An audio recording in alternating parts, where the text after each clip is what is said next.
Dejaniro, and I've got a poem called You For See. Children grow and women producing, men go working, some go stealing.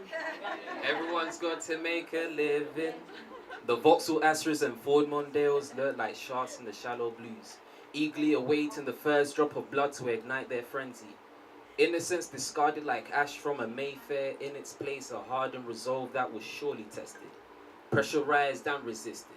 Instead of beams of light, we had rays of darkness that penetrated deeper than the graves dug for the family slain in the tarmac tropics and concrete jungles of this city we hate to love. As children, we had no time to be that. The playground became the waiting room for oppression, a blessing, just to make it to the end of a day unscathed, unharmed with your friends. The youth of the city under siege, imprisoned by our naive fears of what the world brought. Youth seems like an epoch ago. I remember marathons of Dragon Ball Z where each episode was 15 minutes of recap. The flat smooth... yeah, the stress. The flat smooth tires on our mongoose BMX bikes illustrated the yearning for us to find our own worlds, even though we were constantly at war with ourselves. The boiling pot of the playground like a stew of assorted meat, beef rarely burnt, ironic that blood barely spilled. Like dough before the oven, we needed ideas and statements with our fists. We needed guidance, though we were faithless. But in the midst of the rising crescendo of voices, we all screamed to be heard. Many tongues, many dialects, all preached the same words. It seemed like the ones who cried the loudest, though, were never heard. So it's not that absurd to think that some of us were failed. More than a reflection of the grades on a paper test. Solace found in a family of bandana flags and puffed out chests. Strength in numbers, right?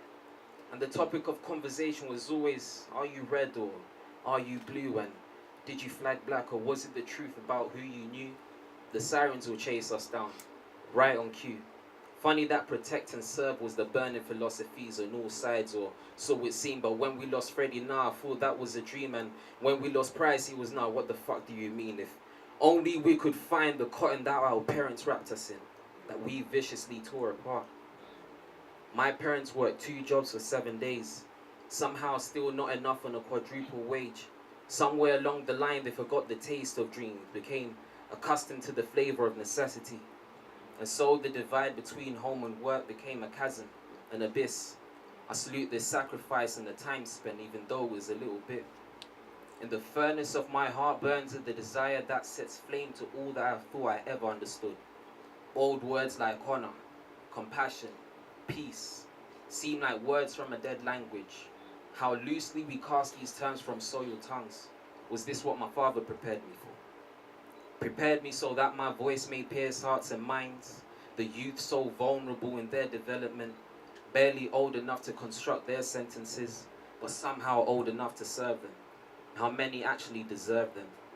All I see is children growing, women producing, men go working, some go stealing. Everyone's got to make a living. Dejaniro, thank you.